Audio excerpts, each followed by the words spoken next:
आज आपके लिए मोहब्बत के लिए दो नक्श का अमल लेकर आया हूँ। नक्श सेम है दोनों, लेकिन तरीक़ेकार थोड़ा डिफरेंट होगा। पूरी वीडियो देखें ताकि आपको आसानी से समझ आ जाए और आप अमल कर सकें।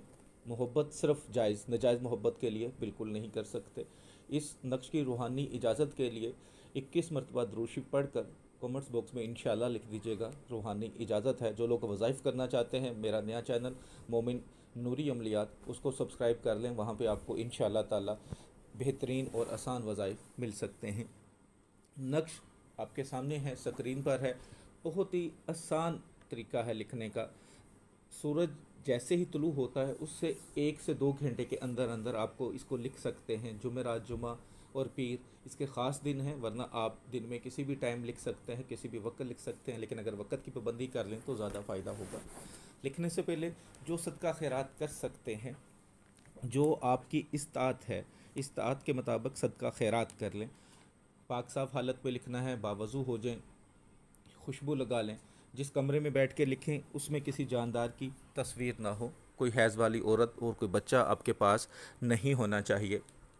सादा कागज़ ले लें जो दोनों साइड से सादा हो, जैसे आपको स्क्रीन पर नज़र आ रहा है। ब्लैक कलर के पेन से आपने इसको लिखना है। और नक्श की, जैसे मैं पहले बताता हूँ, चाल होती है, उसके मुताबिक लिखा जाए तो ही फ़ायदा देता है। जो लोग यूट्यूब पर सिर्फ तस्वीरें डाल देते हैं, उसकी चाल नहीं बताते, क्योंकि उनको खुद पता नहीं होता चाल का, और जो ऊट पटांग चालें बता रहे होते हैं उनसे कभी फ़ायदा नहीं हासिल होता। वो सिर्फ एक शोहरत के लिए या लोगों को बेवकूफ़ बनाने के लिए आते हैं। तो ज़रा ख्याल रखा करें। ये चीज़ें, जो चाल होती है, उसकी टाइमिंग होती है, उसका इस्तेमाल होता है, ये बहुत अहम चीज़ें हैं, वरना ये सिर्फ एक सादा कागज़ है। चाल के मुताबिक बनाएं। जैसे खाना नंबर 1 है 396, खाना नंबर 2 है 796, खाना नंबर 3 है 107, यानी कि 4 अदाद की फ़र्क से बढ़ता जाएगा। एक खाना, जो खाना नंबर 13 है, वहाँ पे जाकर 5 अदाद का फ़र्क होगा। कसर है तो 1 बढ़कर 5 हो जाएगा। ये लिखा हुआ है 742, खाना नंबर जो 13 है ये 742 लिखा हुआ है, ये जहन में रखिएगा। इसी तरह आपने 16 खाने फिल कर लेने हैं। और इसके बाद इसके नीचे सबसे पहले मतलूब का नाम, बिन माँ का नाम, उसके आगे अला खूब लिख के अपना नाम, बिन माँ का नाम। जो औरत होगी वो बिनते लगेगा वहाँ जहाँ औरत का होगा। आपने जब पहला नक्श बनाना है, जो पहला नक्श बनाना है, उसको चमड़े में बना कर फोल्ड करके अपने राइट साइड के डोले पर, मसल पर बांधना है। और जो दूसरा नक्श सेम बनेगा उसको लेफ़्ट साइड के बाजू पर बांधना है, डोले पर, मसल पर। अब अपने करना क्या है? करना ये है कि शाम जैसे ही होती है, रात हो जाती है, लेकिन सोने से पहले ये डेली अमल करें। लेकिन अगर हो सके तो मगरिब से पहले डेली अमल ये कर लें तो ज़्यादा फ़ायदा है।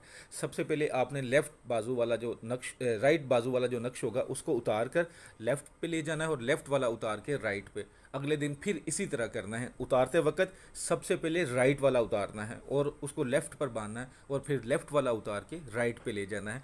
ये ख्याल रखिएगा। और सबसे पहले जो नक्श बनाएंगे वो राइट बाजू पर आएगा, और जो दूसरे नंबर पर नक्श बनेगा वो लेफ़्ट बाजू पर आएगा। इस नक्श के दौरान आपने कहीं फोतगी वाले घर, या अल्लाह माफ़ करे, अल्लाह ताला हिफ्ज़-ओ-मान में रखे, कहीं सूदक वाले घर भी जाना पड़ता है तो इसको उतार के जाएं और वापस गुस्ल करके आके पहने। बहुत ही मुजरब नक्श है।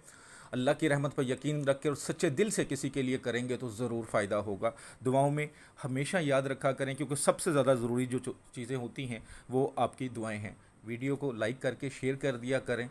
अल्लाह आपको अपने हिफ्ज़-ओ-ईमान में रखे। अस्सलामु अलैकुम व रहमतुल्लाहि व बरकातहू। आप लोगों से बस एक रिक्वेस्ट करना चाहता हूँ। वो रिक्वेस्ट ये कि जो भी लोग रब्ता करते हैं व्हाट्सएप पर, खुदारा जायज़ मकसद के लिए किया करें, नाजायज़ काम के लिए मत किया करें। आप उसके लिए कोई भी लालच देंगे, मैं मानने वाला नहीं हूँ, क्योंकि मैं जायज़ मकसद के लिए बना के देता हूँ। शिफा तो अल्लाह डालता है। डॉक्टर का काम होता है मेडिसिन देना, इलाज का पता करके उसकी मेडिसिन देना। शिफा उसमें अल्लाह डालता है। लेकिन अगर डॉक्टर ही नाजायज़ कामों के लिए देगा तो वो गलत होगा। तो खुदारा जायज़ कामों के लिए रब्ता किया करें और पूरे यकीन के साथ किया करें। अगर आप अगर मगर लगाते हैं तो उसका कोई फ़ायदा नहीं। अक्सर लोग वजीफ़ा ले लेते हैं, हो तो जाएगा ना काम। अगर आपको शक है तो क्यों अपना टाइम ज़ाया करते हैं, दूसरों का क्यों टाइम लेते हैं आप? सबसे पहली चीज़ याद रखिएगा, कोई भी अमल करते हैं, नमाज की पाबंदी, अपने आप को पाक साफ रखें। और दूसरी बात होती है यकीन। अगर आपका यकीन कामिल नहीं है तो आप पैसा और अपना वक़्त ज़ाया करते हैं। और दूसरों को बुरा कहने से बुरा नहीं कोई बनता, अपने आप को ठीक करें। उम्मीद करता हूँ मेरी बात समझ चुके होंगे। السلام علیکم ورحمۃ اللہ وبرکاتہ۔